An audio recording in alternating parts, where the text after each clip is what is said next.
दुष्ट सांप का अंत। एक बार की बात है, एक पेड़ पर कौवे का एक जोड़ा रहता था। वह दिन भर यहाँ वहाँ भोजन की तलाश में जाते और रात को उसी पेड़ पर बने घोंसले में लौट आते। दोनों के दिन अच्छे गुजर रहे थे, लेकिन कुछ बाद उसी पेड़ की जड़ में एक सांप आकर रहने लगा।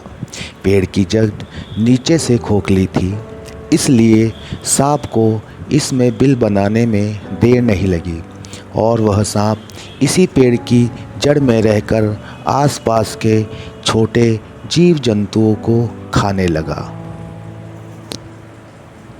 सर कौवे के जोड़े को रोज उनके घोंसले से निकलते देखता था। वह समझ गया था कि वह भी इसी पेड़ पर रहते हैं। उनके जाने के बाद वह उनके घोंसलों पर एक नज़र मार आया करता था। कुछ दिन बाद मादा कौवी ने कुछ अंडे दिए, लेकिन अगले दिन जब वह भोजन की तलाश में गए तो उस सांप ने वह अंडे खा लिए। शाम को जब कौवे का वह जोड़ा घर आया तो अंडे ना देखकर वह हैरान रह गए। दोनों समझ गए कि कोई जीव उनके अंडे खा गया। कौवे ने मादा कौवे की हिम्मत बढ़ाई और अगली बार की उम्मीद दिखाई। कुछ समय बाद कौवे ने फिर से अंडे दिए। पिछली बार की तरह सांप इस बार भी अंडे खा गया, लेकिन इस बार दोनों ने सांप को अपने अंडे खाते देख लिया।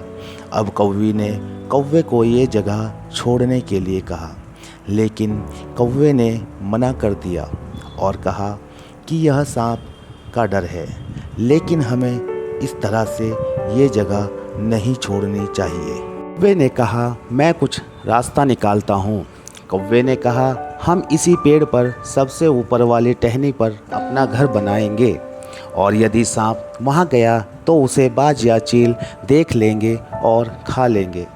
अगली बार फिर से जब कौवी ने अंडे दिए तो वह इनकी देख रेख करते रहे और उनसे छोटे छोटे बच्चे भी निकल आए।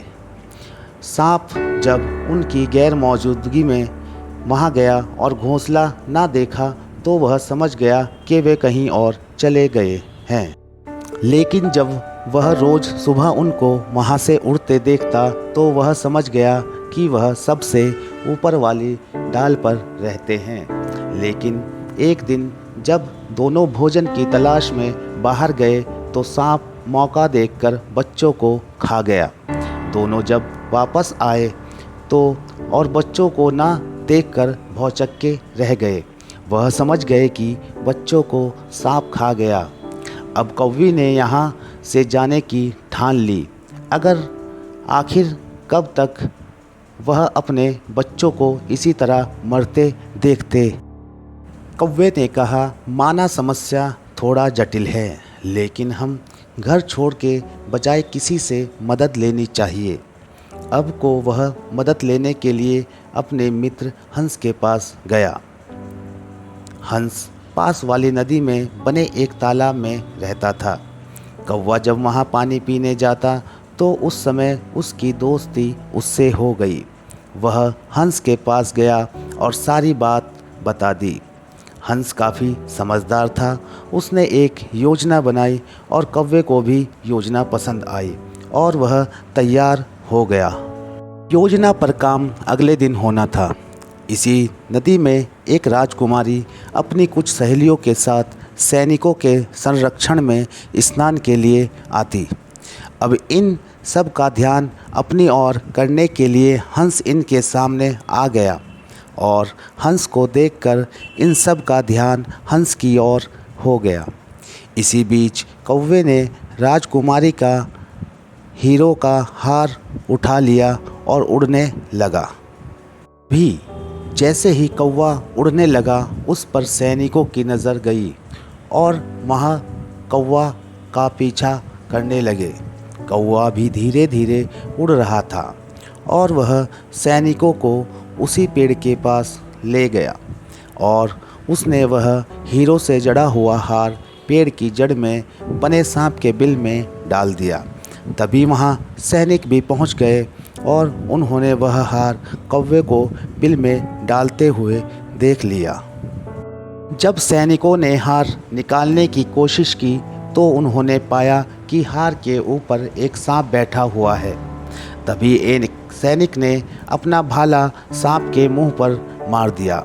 भाला लगने के कारण वह सांप बिल से बाहर आ गया और जैसे ही वह बिल से बाहर आया, बाकी सैनिकों ने उसे भाले से मार दिया। इस प्रकार कौवे ने हंस के बताए हुए प्लान के हिसाब से सांप को मरवा दिया। इस तरह से दुष्ट सांप का अंत हुआ। तो मित्रों, हमें दुष्ट सांप का अंत इस कहानी से यह सीख लेनी चाहिए कि बुद्धिमानी से हम किसी भी कार्य को आसान बना सकते हैं और दोस्तों का जीवन में ज़रूर होना चाहिए जिससे वो आपके बुरे समय में आपके काम आ सकें। बजाय उससे दूर भागने के हम उससे लड़कर उस समस्या का समाधान करें, ना कि उससे दूर चले जाएं। धन्यवाद।